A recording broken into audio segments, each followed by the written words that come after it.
தமிழ்நாட்டுக்கு வழங்க வேண்டிய வருவாய் பகிர்வை நடுவண் அரசு வழங்கவில்லை என குற்றம் சாற்றும் முதலமைச்சர் மு.க.ஸ்டாலின் பட்டியல் பிரிவு மக்களுக்காக தமிழ்நாட்டுக்கு வழங்கப்பட்ட 6 கோடி ரூபாயை செலவிடாமல் திருப்பி அனுப்பியிருப்பதாக குற்றம் சாட்டியுள்ள இணையமைச்சர் எல். முருகன், பட்டியல் பிரிவு மக்கள் பொது இடங்களில் தண்ணீர் அருந்த முடியாத நிலை நீடிப்பதாகவும் அவர்களுக்கென தனி சுடுகாடு ஒதுக்கி சமூகத்தை விட்டு பிரித்து வைத்துக் கொண்டே இருப்பதாக திமுக அரசை கடிந்துரைத்துள்ளார்.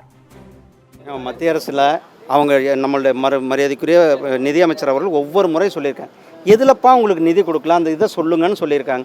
அவங்க இன்னைக்கு வரலும் எந்த இதுலையுமே சொல்லலை. தமிழகத்துக்கு கொடுக்க வேண்டிய நிதி அத்தனை நிதியும் கொடுக்கப்பட்டிருக்கிறது.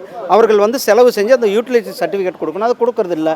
பட்டியலின மக்களுக்கு கொடுத்த நிதியவே செலவிடாம 6 கோடி திருப்பி அனுப்பியிருக்காங்கல்ல, அப்புறம் மத்திய அரசு கொடுக்கலன்னு எப்படி அவங்க குற்றம்? இது 6 கோடி இல்லைன்னா இன்னும் கணக்கெடுத்தா நிறைய கோடிகள் வரும்.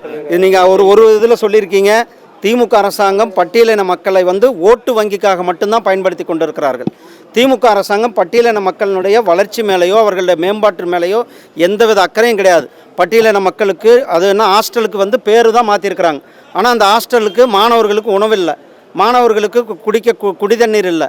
நான் எஸ்சி கமிஷன் வைஸ் சேர்மனாக இருக்கும்போது தமிழ்நாட்டில் அத்தனை ஹாஸ்டலையும் நான் விசிட் பண்ணி அரசாங்கத்தை சொன்ன பிறகும் கூட அந்த அவர்கள் எஸ்சி கமிஷனுடைய அறிக்கை அந்த ரிப்போர்ட்டை கூட அவர்கள் நிறைவேற்றுவதற்கு தயாராக இல்லை.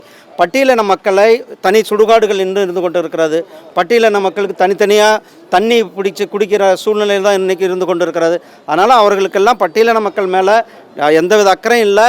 பட்டியலின மக்களை ஓட்டு வங்கியானா அவங்க ஓட்டு வங்கியாக இருக்கணும். அதனால் அவங்களுக்கான நிதி மத்திய அரசாங்கம் பிரதமர் கொடுக்குற நிதியை கூட செலவு பண்ணாமல் திருப்பி அனுப்பி கொண்டு இருக்கிறது கண்டனத்துக்குரியது.